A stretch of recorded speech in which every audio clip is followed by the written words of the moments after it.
My name is Ted Suss. I live in Redwood County. I'm the superintendent of schools in Wabasso, Minnesota.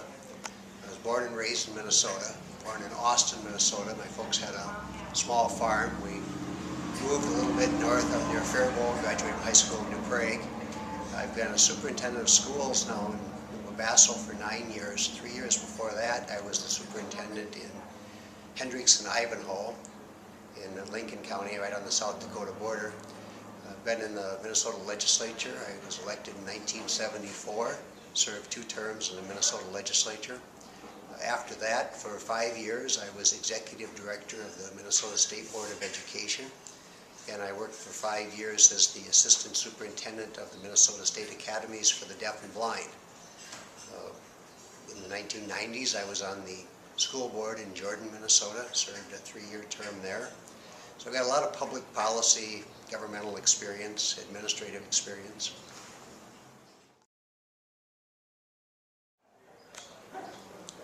I've always been interested in public policy and government. I also think everyone has a responsibility to serve the community in which they live.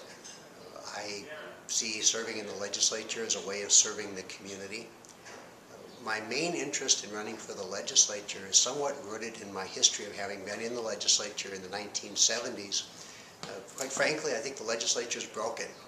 It's become so intensely partisan that they can't really do anything. We have too many legislators who appear to feel that it's their responsibility to vote the party platform, and there's very little cooperation across party lines, too much special interest influence.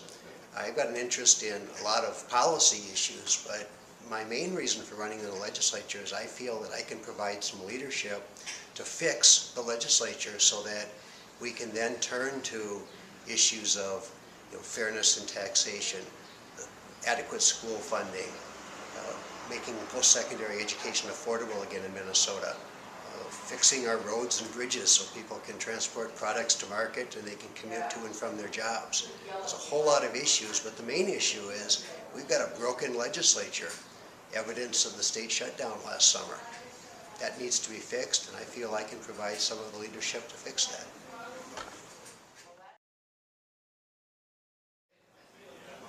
Well, as I said, actually one of my main platforms is trying to make the legislature more effective.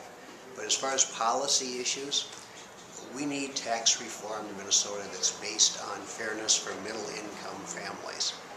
Our middle-income families are carrying way too much of the burden. This last year, real estate taxes, property taxes went up because of some changes the legislature made to eliminate the homestead credit. Affordability of post-secondary education is a huge issue. In my work as the school administrator, I'm talking to kids every day who are telling me that they're sincerely concerned about whether or not they can afford to go to college. Transportation is an important issue in this part of the state, moving farm products to market, and as I said, people commuting to and from work. But it all kind of comes back to good government. We need to have a legislature that can work cooperatively, that's not totally controlled by the party platforms and not totally dictated to by special interests. That'll be my platform.